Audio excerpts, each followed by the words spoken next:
वट सावित्री व्रत के दिन पति के साथ भूलकर भी ये चीज़ें मत कर देना, वरना जीवन भर भुगतना पड़ेगा इसका पाप और पति से कभी नहीं मिल पाएगा सुख। हर घड़ी झेलना पड़ेगा दुख। दोस्तों, वट सावित्री का व्रत 6 जून को है। वट सावित्री का व्रत पत्नी अपने पति की लंबी आयु के लिए रखती हैं। इसलिए इस दिन पत्नियों को चाहिए कि वह इस दिन कुछ विशेष बातों का खास ख्याल रखें। तो चलिए दोस्तों, जानते हैं कि वट सावित्री के व्रत के दौरान कौन सी चीज़ें नहीं करनी चाहिए। पहला, वट सावित्री व्रत के दिन तामसिक चीज़ों का सेवन करने से बचना चाहिए और सहवास नहीं करना चाहिए, और मांस मंदिरा के सेवन से पति और पत्नी दोनों को दूर रहना चाहिए। दूसरा, व्रत के दिन मन, वचन और कर्म को शुद्ध रखना चाहिए। किसी के लिए भी घृणा, ईर्ष्या करने से बचना चाहिए। तीसरा, व्रत वाले दिन महिलाओं को, सुहागिनों को सुहाग का सामान दान में देना चाहिए। साथ ही अपने श्रृंगार और दान के लिए सफ़ेद और काली रंग की चूड़ी, साड़ी, बिंदी का उपयोग ना करें। चौथा, महिलाएं पूजन से पहले 16 श्रृंगार करें और फिर पूजा करें। यह व्रत अखंड सौभाग्य के लिए है। पांचवां, इस दिन वट वृक्ष की पूजा करें और पूजन के बाद अपने अखंड सौभाग्य और परिवार की खुशहाली के लिए आशीर्वाद मांगे। छठा, पूजा के बाद कच्चा सूत से वट वृक्ष को बांध लें और 5, 7, 9, 21, 51 या 108 परिक्रमा करें। परिक्रमा की गिनती के लिए सुहाग का सामान जैसे चूड़ी, बिंदी और सिंदूर की पुड़िया का उपयोग कर सकते हैं। सातवां, इस व्रत का पारण भीगे हुए चने से किया जाता है, इसीलिए सुबह 12 चने के दाने भिगो लें और इसे खाकर व्रत का पारण करें। आठवां, पूजा के बाद वट वृक्ष में सावित्री माता का स्मरण करते हुए सुहाग की चीज़ें चढ़ाएं और उसे किसी ब्राह्मण, सास, ननद या सुहागन स्त्री को दान में दे दे। नौवां, व्रत पारण में चने का उपयोग करें। साथ ही फलाहार के लिए बेसन से बनी चीज़ें जैसे हलवा, लड्डू या बर्फ़ी का सेवन करें। वट सावित्री व्रत के दिन बरगद के पेड़ की पूजा करने का महत्व है। वट सावित्री व्रत में सुहागिन 16 श्रृंगार कर वट वृक्ष की पूजा करती हैं। सौभाग्यवती होने और पुत्र प्राप्ति के लिए ये व्रत बहुत खास महत्व रखता है। इस दिन महिलाएं गलती से भी काले चने, नीले और सफ़ेद रंग के वस्त्र और चूड़ियाँ न पहने।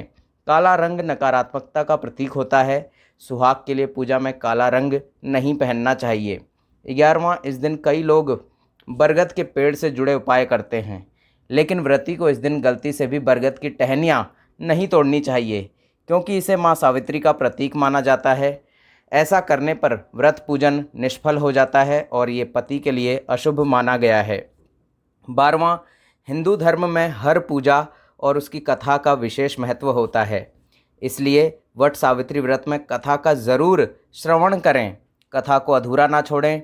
जब कथा चल रही हो तो अपने स्थान से भी उठना नहीं चाहिए, इससे पूजा व्यर्थ चली जाती है। बरगद का पेड़ पवित्र माना जाता है और भगवान विष्णु का निवास स्थान माना जाता है। इसकी पूजा करने से ग्रहों की शांति होती है और पापों का नाश होता है। बरगद के पेड़ की विधिवत पूजा करने से वैवाहिक जीवन सुखमय रहता है। बरगद के पेड़ की पूजा करने से आरोग्य की प्राप्ति हो सकती है। इतना ही नहीं, बरगद के पेड़ की पूजा करने से सुहागिन महिलाओं को अखंड सौभाग्य का वरदान मिलता है। साथ ही मृत्यु के बाद मोक्ष की प्राप्ति होती है। अब जानते हैं बरगद के पेड़ की पूजा कैसे करें। वट सावित्री के दिन व्रत रखने से एक दिन पहले सात्विक भोजन करें और मसालेदार भोजन से परहेज करें। व्रत के दिन ब्रह्म मुहूर्त में उठकर स्नान करें और स्वच्छ वस्त्र पहनें। बरगद के पेड़ की जड़ों को साफ करें। बरगद के पेड़ पर लाल या पीले रंग के वस्त्र चढ़ाएं। एक कलश स्थापित करें और उसमें जल भरें। कलश में नारियल, सुपारी, मोरी, मौली, कलावा आदि रखें।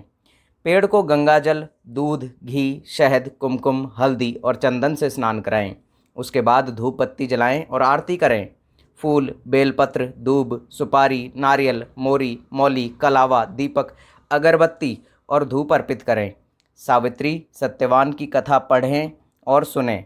बरगद के पेड़ को जल अर्पित करते समय ओम नमः शिवाय मंत्र का जाप करें। पेड़ की जड़ों में घी का दीपक जलाएं। पेड़ की परिक्रमा करें और 11 बार माला फेरें। दोस्तों, इस वीडियो का उद्देश्य मात्र आपको बेहतर जानकारी देना है। इस संदर्भ में हम किसी भी प्रकार का कोई दावा नहीं करते हैं।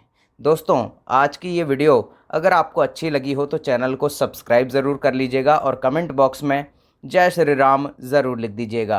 प्रभु श्री राम आप सब पर सदैव अपनी कृपा बनाए रखें। वीडियो के अंत तक बने रहने के लिए आप सभी लोगों का बहुत बहुत धन्यवाद दोस्तों।